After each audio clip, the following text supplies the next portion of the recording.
So without further ado, I would like to welcome on stage CBI President Brian McBride. Brian, welcome.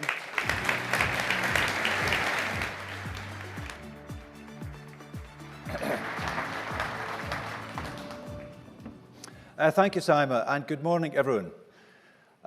For those of you who were at dinner last night, wasn't Nisha from Mowgli quite awesome? She's the first person, thank you. She's the first person I've met who managed to keep Tony Danka quiet for half an hour. But anyway, welcome to day 2. And as many of you know, this is my first conference as CBI President. And I want to start by echoing Simon and thanking our strategic partners, Accenture and Hayes, as well as our corporate partners, Phoenix Group, Related Argent, Shell, and Visa. Now, we've got a great programme for you today, starting with the Leader of the Opposition, Keir Starmer, and we're delighted to have him with us. I know from talking with Rachel Reeves and others at the Labour Party conference that Keir's leading a party that's serious about business and serious about sustainable growth that this country needs. So we're all looking forward to hearing what he's got to say. But before that, I want to share a few reflections of my own, building on Tony's speech yesterday and what we heard from the Prime Minister. So, I've been president of the CBI for 5 months now, which in recent UK politics feels more like 5 years. And now, working in tech, I'm used to disruptors and disruptions, but this has been a bit wild even for me. But I took the job here because I believe in the CBI agenda and that my experience working with companies, big and small, multinational and local, could help. Throughout my career, I've also seen the difference that business and government can make when they work together for the benefit of all. So in my first few months at the CBI, I've been crisscrossing the country, putting that insight and experience to use, meeting members from Bristol to Glasgow to Scunthorpe. I've been talking to you about your needs and the issues keeping you up at night. Rising costs, labour and skill shortages, political instability. And the Prime Minister and Chancellor deserve credit for focusing the fiscal statement last week on protecting the most vulnerable and delivering stability. Because we must reassure markets and secure stability to lay the groundwork for growth.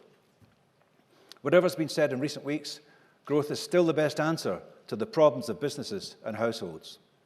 It's also how we want to adapt to a fast-changing world. Because the truth is, the world won't wait for the UK to get through this. Whether we like it or not, there are big shifts happening now on the global stage, and a future economy is emerging. It's defined by the impacts of climate change and the race to net zero, by geopolitical and demographic change, and perhaps, most of all, by accelerating technological change. And it was good to see the Prime Minister focus his speech yesterday on putting innovation at the heart of the UK economy. We're keen to work with the government on that, particularly his request for ideas about innovation-focused regulation.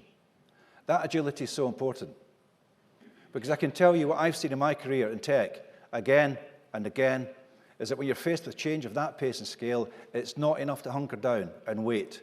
It's the firms that step up and adapt, that survive and thrive. And that's just as true for the UK. The changes happening around us challenge our economy, but they also create opportunities for us to reach for growth. So what I want to talk about this morning is how I believe the UK can get ahead of the curve and grasp these opportunities. I think it will take 3 things. 1, powering up our startups and scale-ups. 2, building partnerships across the country and across the world to boost UK tech and innovation.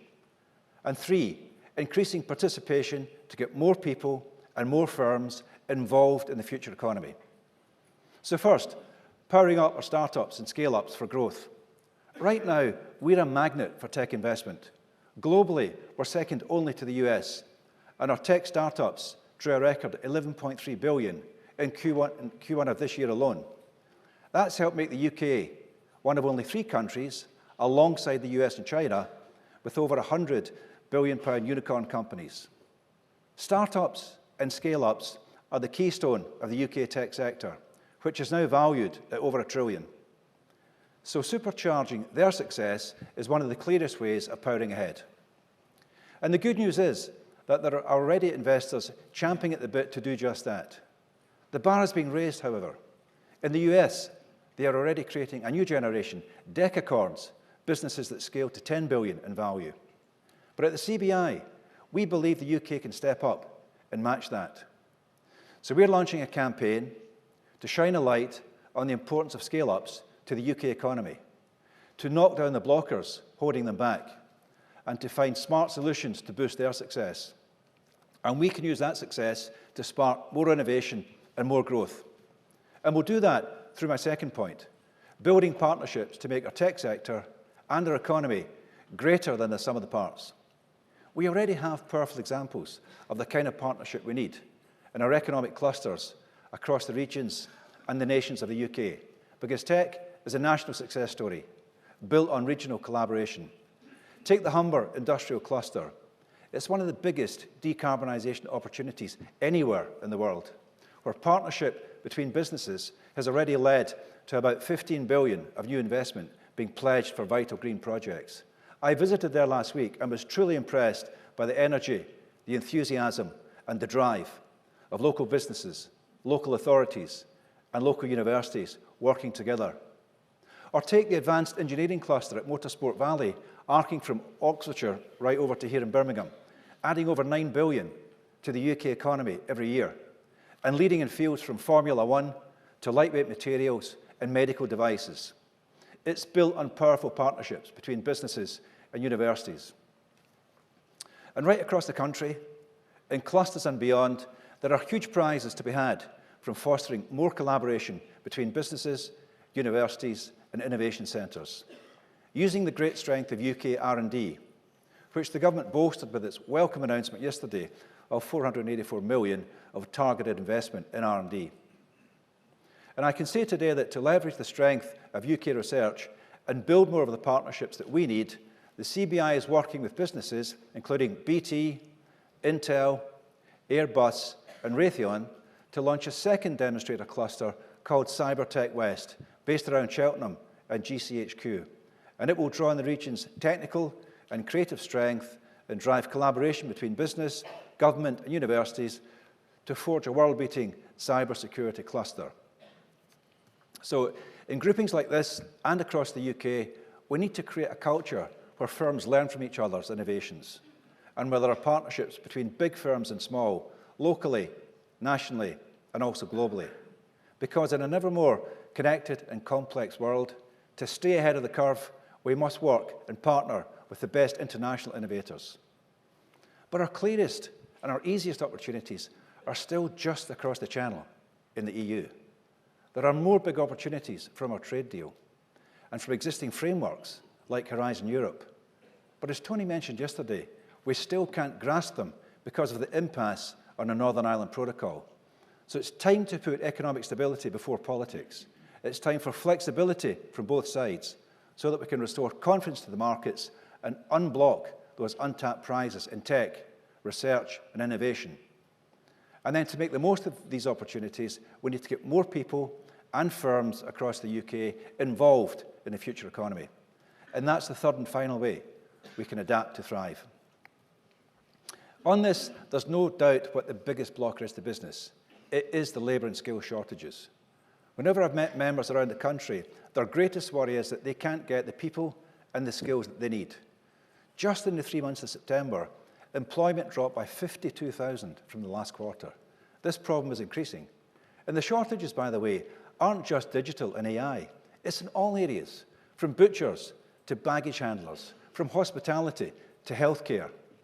Now, that's partly driven by recent events, by Brexit and the pandemic, but it's also a structural challenge because the reality is the UK has an ageing society. And one of the legacies of the pandemic is a sharp rise in inactivity among elder workers, with tens of thousands retiring early and record numbers also reporting chronic ill health.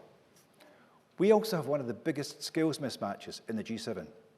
CBI analysis shows that 90% of the current UK workforce will need to add to their skills by 2030. So how do we tackle these challenges and unblock business?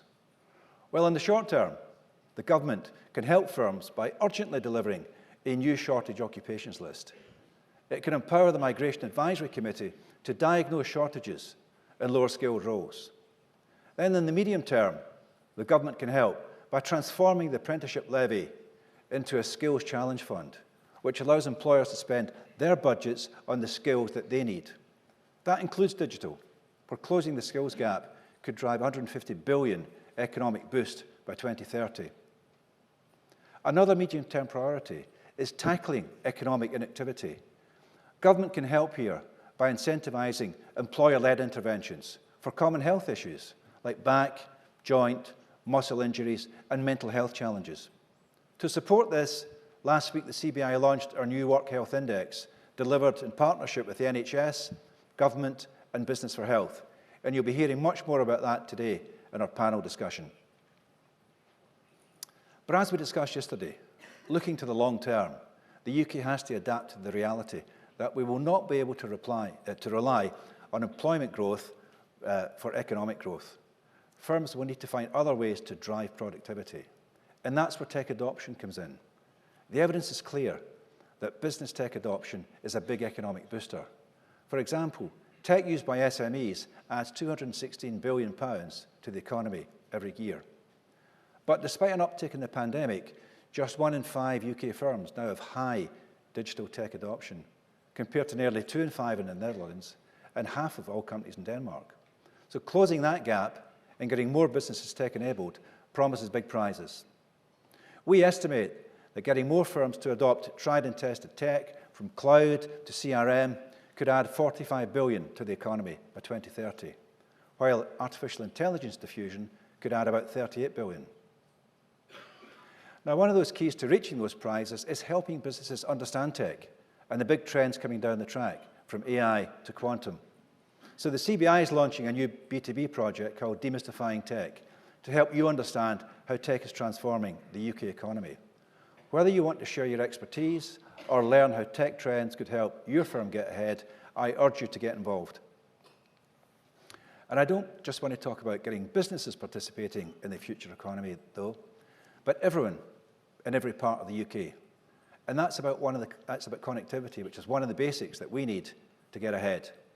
In the UK, there are still 1.5 million households completely offline.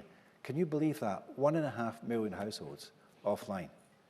Getting the UK from 8th to number 1 in the OECD Connectivity Index could unlock about 70 billion by 2026.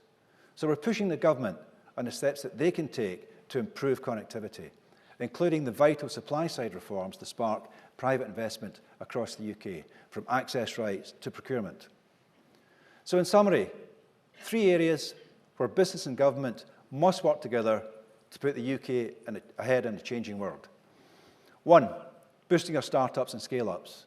2, building partnerships across our economy and internationally. And 3, getting more of our firms and our people engaged in the future economy. Now, I want to wrap up by saying we all know that these are difficult times, when fiscal constraints mean that there aren't easy answers. We can't just turn on the taps. But that simply means we've got to be smarter. The pace and scale of change around us creates bigger challenges, but also bigger opportunities for those who are nimble and adaptable enough to reach them. And the CBI is here to show the way to those prizes, to help you to step up to seize them, and help the whole country get ahead and thrive in the future economy. So let's get started. Thank you.